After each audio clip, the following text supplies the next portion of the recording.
नमस्कार दोस्तों, स्वागत है आपका एसके एजुकेशन चैनल पर। और हम पढ़ रहे थे राजस्थान नगर पालिका सामान्य क्रय और अनुबंध नियम। कितना पढ़ रहे थे? 1974। और उसमें हमने नियम नंबर 8 तक पढ़ लिया था। तो आज हम पढ़ेंगे नियम नंबर 9। इसी के साथ हम जो हमारी जो क्लास है उसको लाइक, शेयर और सब्सक्राइब जरूर कर लेना और अपने दोस्तों तक भी पहुंचाए शेयर करके। तो अब हम जो पढ़ेंगे वो कौन सा नियम पढ़ेंगे? नियम नंबर 9। इससे पहले जो क्लासें पढ़ी थी हमने उसमें क्या पढ़ा था? नियम नंबर 8 तक पढ़ लिया था। अब जो आता है नियम नंबर 9। अब नियम नंबर 9 क्या कहता है कि जो निविदा होती है वो निविदा का प्रारूप। इससे पढ़ने से पहले हम जो पिछला पढ़ा हुआ उस पर थोड़ा दृष्टि डाल लेते हैं। तो नियम नंबर 1 पढ़ा था, उसमें हमने क्या पढ़ा था? संक्षिप्त नाम और प्रारंभ। तो संक्षिप्त नाम क्या होता है और प्रारंभ कब से होती है? तो राजपत्र में जब से लागू होता है, राजस्थान जब राजपत्र में जब से लागू कर दिया है उसके उस तिथि से 1 माह बाद। और इसके बाद हमने पढ़ा था जो प्रकाशन कब से हुआ है? तो 16 फरवरी 1975। और लागू कब से हुआ था? तो 16 मार्च 1975 को, क्योंकि 1 माह बाद होता है। इसके बाद हमने कुछ परिभाषाएं पढ़ी थी जो क्रय अधिकारी और मांगकर्ता अधिकारी को क्या समझे जाएंगे? कार्यपालक। और इसके बाद हमने निविदा पढ़ी थी। निविदा का जो किस प्रकार से निविदा प्रारूप तैयार किया जाता है, क्रय निविदा को किस प्रकार से बुलाया जाता है, आमंत्रण किया जाता है। इसी तरह हमने नियम नंबर 8 तक पढ़ लिया। अब जो हम पढ़ेंगे वो नियम नंबर 9। तो नियम नंबर 9 को पढ़ने से पहले हम नियम नंबर 9 पढ़ेंगे। तो एक तरफ तो हम लिखेंगे निविदा। निविदा का मतलब आप समझ गए होंगे। तो निविदा क्या होती है और इसके बाद निविदा प्रारूप क्या होता है। तो एक क्वेश्चन आता है ब्लैक लिस्ट। तो ब्लैक लिस्ट क्या होती है? ब्लैक लिस्ट जैसे कोई व्यक्ति या फर्म है, उसने भ्रष्ट आचरण और अनाचार किया है सामान जो विक्रय करने में, तो क्या होता है उसके खिलाफ क्या किया जाता है? ब्लैक लिस्ट में डाल दिया जाता है। उसके बाद कभी भी उसको निविदा जारी नहीं किया जाएगी। तो निविदा और निविदा क्या है? निविदा प्रारूप। निविदा और निविदा प्रारूप। निविदा जैसे निविदा प्रारूप का मतलब फॉर्म है ना, फॉर्म राशि। तो और निविदा टेंडर, तो टेंडर की राशि कितनी होगी? टेंडर को भरने के लिए प्रारूप क्या होगा? तो 10,000 की अगर कोई हम इन्वेस्ट कर रहे हैं, 10,000 की कोई राशि है, तो 10,000 कोई राशि है तो उसका निविदा प्रारूप कितने रुपए होगा? निविदा प्रारूप कितने रुपए होगा? 20 रुपए। कितने रुपए होगा? 20 रुपए। अगर 10,000 से लेकर 1000 से लेकर 10,000 से लेकर 1 लाख तक की कोई राशि है तो उसमें कितने रुपए होंगे? 50 रुपए। कितने रुपए? 50 रुपए। और इसके बाद आता है 1 लाख से 5 लाख। 1 लाख से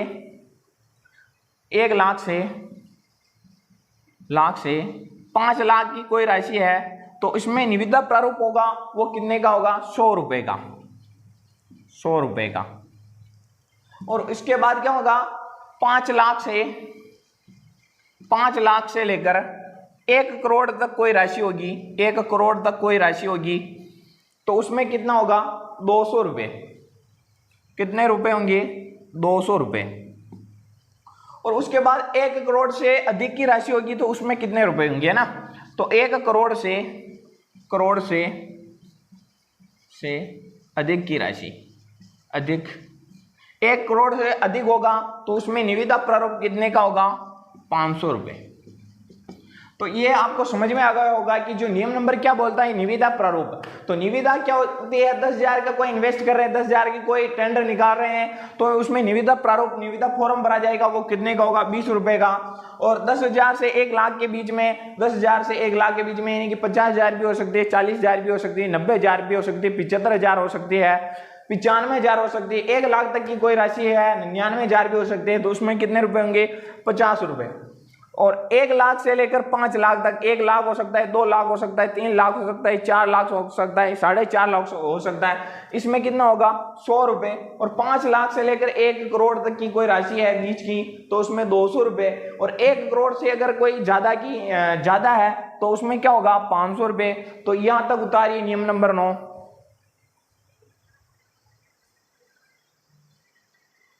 जा सकती है ना। तो नियम कौन सा है, तो नियम नंबर 10। और नियम नंबर 10 क्या कहता है कि समय सीमा में कमी की जा सकती है। समय सीमा में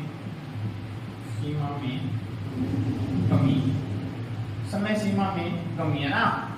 तो समय सीमा में कमी का मतलब क्या होता है, कोई जैसे टेंडर निकला उसकी जो 30 दिन है, जैसे कोई टेंडर निकला उसकी लिमिट कितनी है 30 दिन है, तो जिला कलेक्टर क्या करेगा उसको समय सीमा घटा देगा। जैसे कोई 30 दिन है तो उसे क्या करेगा वो 15 दिन कर देगा। तो इसी प्रकार से देखते हैं कोई 30 दिन का कोई टेंडर निकला है तो उसमें क्या होगा 30 दिन का कोई टेंडर निकला है तो उसे कितना दिन का कर दिया जाएगा 15 दिन का। और ये कौन करेगा, जिला कलेक्टर है ना, जिला कलेक्टर या उपनिदेशक है ना, जो उपनिदेशक का मतलब क्या होता है, जैसे जिला कलेक्टर होता है और जिला कलेक्टर के बाद में अगर जिला कलेक्टर किसी अन्य कार्य में व्यस्त है तो वो क्या करेगा, एक व्यक्ति को नियुक्त करेगा, उसे क्या कहेंगे उपनिदेशक। अगर कोई 20 दिन का टेंडर है तो उसे कितना दिन का कर दिया जाएगा 10 दिन का। और ये भी कौन करेगा, जिला कलेक्टर या उपनिदेशक।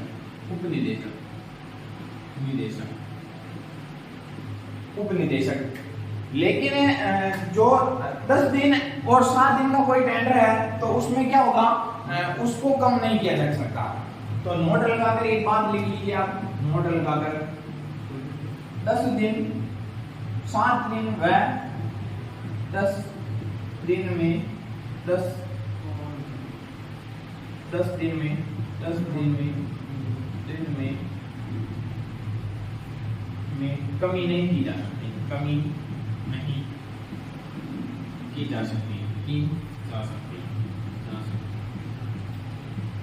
तो यहाँ तक समझ में आ गया होगा कि जो सामान्य समय सीमा में क्या होता है, कमी की जा सकती है। 30 दिन का अगर हम 15 दिन कर देंगे, लेकिन करेगा कौन, जिला कलेक्टर या उपनिदेशक। और 20 दिन का कोई टेंडर है तो उसे 10 दिन का कर देंगे, जिला कलेक्टर या उपनिदेशक करेगा।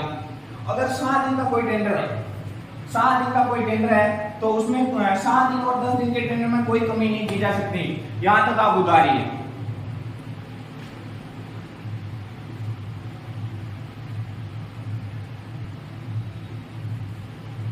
तो अब हम नियम पढ़ेंगे, नियम नंबर 11।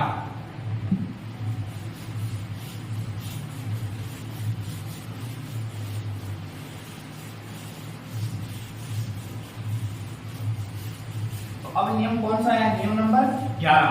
और नियम नंबर 11 क्या कहता है, सार्वजनिक निर्माण है। सार्वजनिक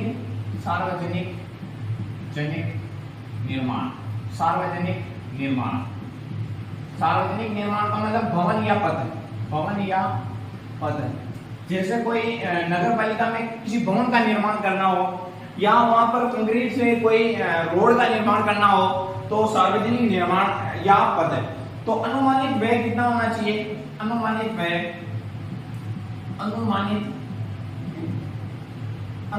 व्यय कितना होना चाहिए 2000 रुपए से अधिक। 2000 रुपए से क्या होना चाहिए, अधिक का होना चाहिए। और यहाँ ठेकेदार के द्वारा क्या होगा, कार्य का निष्पादन। ठेकेदार के द्वारा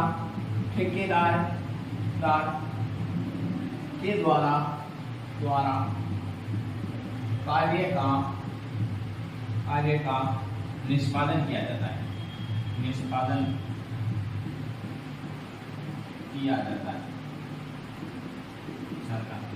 ठेकेदार द्वारा क्या किया जाता है, कार्य का निष्पादन किया जाता है। और इसकी जो प्रोसेस है, इसकी प्रोसेस क्या होती है, इसकी जो प्रोसेस है प्रोसेस है वो किसमें उल्लेख है? नियम 5 व 6 में इनका उल्लेख है।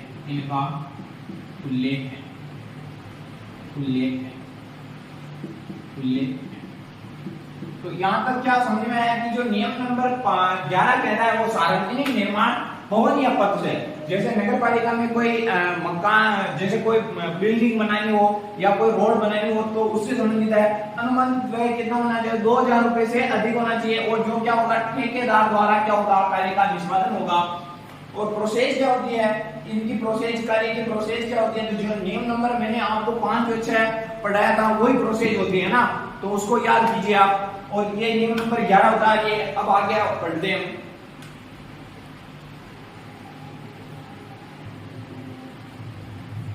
तो इसी में एक बात और आती है, उसके ऊपर हम चर्चा करेंगे।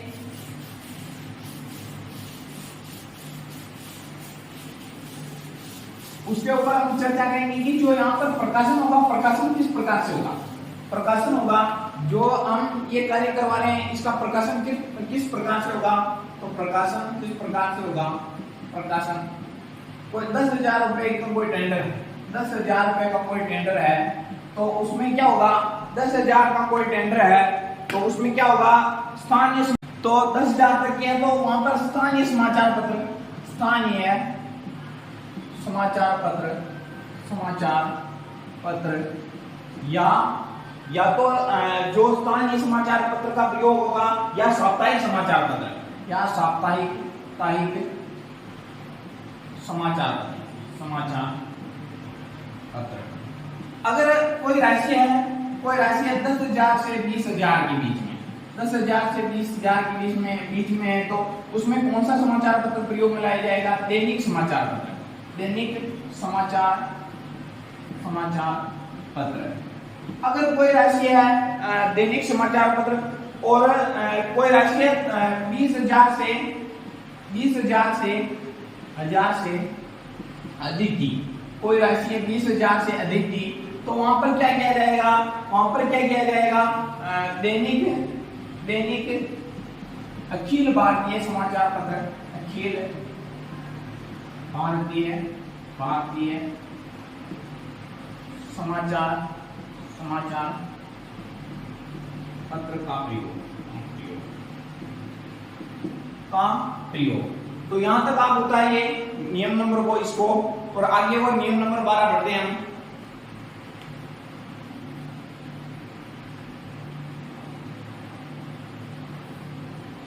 अब हम पढ़ते हैं नियम नंबर 12।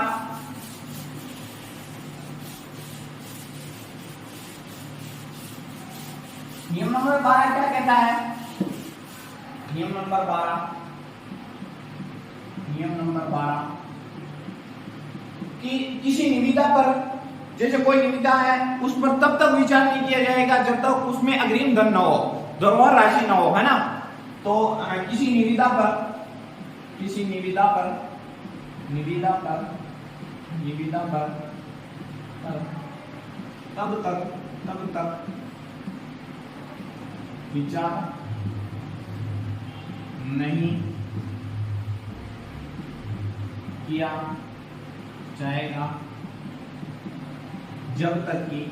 जब तक कि उसमें संदर्भ अग्रिम धन न। इसका कहने का मतलब क्या है? किसी निविदा पर तब तक विचार नहीं किया जाएगा जब तक उसमें अग्रिम धन न हो। अग्रिम धन का मतलब धरोहर राशि। इसका मतलब मैं समझा देता हूँ कि किसी निविदा, कोई निविदा है, कोई टेंडर है, उस पर प्रशासन तब तक विचार नहीं करेगा तब तक क्या होगा, जैसे कोई निविदा निकली है तो उसमें क्या होगा, धरोहर राशि जमा करानी पड़ेगी। हम जो प्रारूप जमा कराएंगे, निविदा प्रारूप जमा कराएंगे, उसके साथ क्या होगा, कुछ धरोहर राशि, कुछ परसेंटेज, जैसे कि कोई सामान है उसका 10% 20% हमको क्या करना पड़ेगा, जमा कराना पड़ेगा उसके साथ, प्रारूप के साथ, फॉर्म के साथ में ना। तो यहां तक समझिए नियम नंबर 12 आ गए। अब नियम नंबर 13 की ओर बढ़ते हैं, यहां तक उतारिए आप।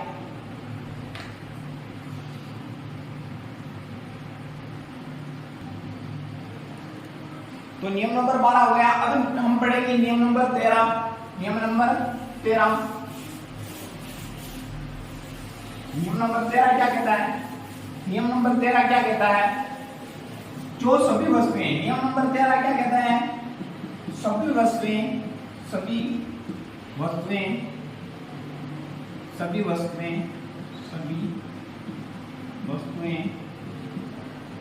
क्रय से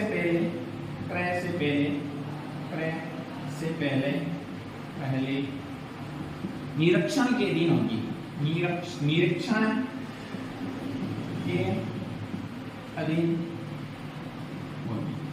इस पे कह रहा है, इस लाइन का मतलब समझिए कि जो हम कोई सामान खरीद रहे हैं तो उसमें क्या होगा? कोई सामान खरीद रहे हैं तो उसमें क्या होगा? उसका निरीक्षण किया जाएगा। हमने आपको पहले पढ़ा दिया, एक क्रय अधिकारी होगा, एक निरीक्षण अधिकारी होगा। तो उसमें क्या होगा? पहले किसी वस्तु का निरीक्षण होगा और उसमें क्या होगा? उस वस्तु को जो निरीक्षण के लिए क्या होगा? परीक्षण पर खरा उतरना होगा ना। तो उस वस्तु को परीक्षण पर खरा उतरना होगा।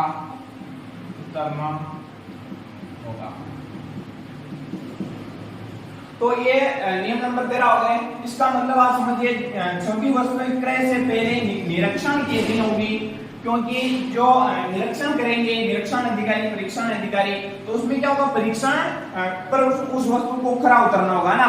तो आज के लिए ये नियम नंबर 13 हो गया है। तो आज विदा होने का समय आ गया है और इसी के साथ हम जो आगे नियम नंबर 14, 15, 16 पढ़ेंगे। और आपको समझ में आ रहा है? अगर हमारी क्लास को लाइक, शेयर और सब्सक्राइब जरूर कर ले, ताकि जो हमारे आने वाले वीडियो आपको मिल सके ना। और शेयर करते रहिए, क्योंकि आपके दोस्तों तक ये सूचना पहुंचनी चाहिए। क्योंकि जो हम ये पढ़ा रहे हैं, ये कंटेंट दे रहे हैं, ये कंटेंट दे रहे हैं हम, ये किसी अन्य यूट्यूब पर क्या होगा? नहीं मिलेगा। इतना अच्छा अन्य यूट्यूब पर क्या होगा? ऐसा कंटेंट या किसी ऐप पर इतनी सरलता से नहीं समझाया होगा ना। क्योंकि हमने बहुत सारी मेहनत की है, इसीलिए आप शेयर जरूर कीजिए। Thank you.